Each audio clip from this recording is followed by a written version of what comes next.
শব্দে শব্দে কাঁপে লাইন, প্ল্যাটফর্মে নামে গর্বের সাইন। ধীরে ধীরে কাছে আসে বন্দে ভারত স্বপ্ন ভাসে।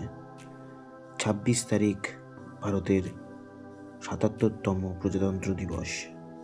আর এই দিনেই নিউ জলপাইগুড়ি স্টেশনে শুরু আমার সিনেমা সিন। ভেবেছিলাম টিকিটটা হয়তো কনফার্ম হবে না, ওয়েটিং লিস্ট ছিল 27, কিন্তু 4 তৈরিতেই হয়ে গেছিল কনফার্ম। স্টেশনের ফ্লাইওভারের উপর দিয়ে হাঁটি, নিচে ছুটছে শহরের বাতি। ক্যামেরা বলে, চলো শুরু করি, আজ যাত্রাটা গল্পে ভরি। হ্যালো বন্ধুরা, আমি ঐশিক। আজ ট্রেনে নয়, আজ ইতিহাসে ক্লিক। দেশের প্রথম বন্দে ভারত স্লিপার। চলো দেখি কেমন লাগে ফিউচারের ফ্লেভার।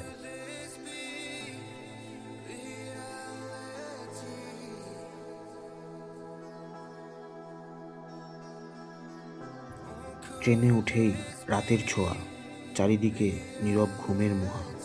আলো কম, সবাই বিশ্রামে, ভিডিও করা গেল না ফ্রেমে ফ্রেমে।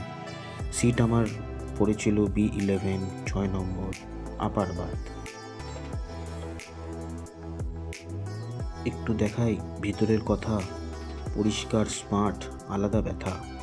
রেলের রাজ্যে হোটেল ফিল, বন্দে ভারত মানেই নেক্সট লেভেল ডিল। একদম পরিষ্কার পরিচ্ছন্ন বাথরুম, সব কিছু একদম 5 স্টার কোয়ালিটির। যেহেতু হাওড়াতে পৌঁছানোর টাইম ছিল সকাল 8:15, তাই ভোরবেলাতেই দিয়ে দিল 2 বিস্কুট আর 1 কাপ চায়ের প্রিমিক্স। চাটার কোয়ালিটিটা ভালোই ছিল।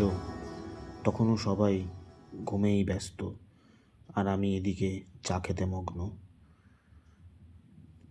ঘুম ঘুম চোখে আমি খাচ্ছি চা।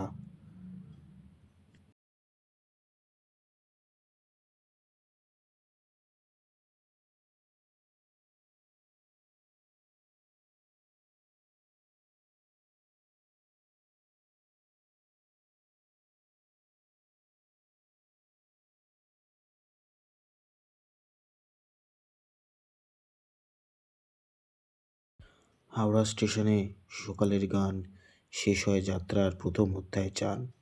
পায়ে পায়ে গল্প লিখি, বন্দে ভারতের স্মৃতি নিয়ে ফিরি। এই ছিল আমার প্রথম ছোঁয়া, দেশের গর্বের সাথে দেখা হওয়া। ভালো লাগলে পাশে থেকো ভাই, স্পটেড বাই ঐশিক, গল্পে দেখা পাই।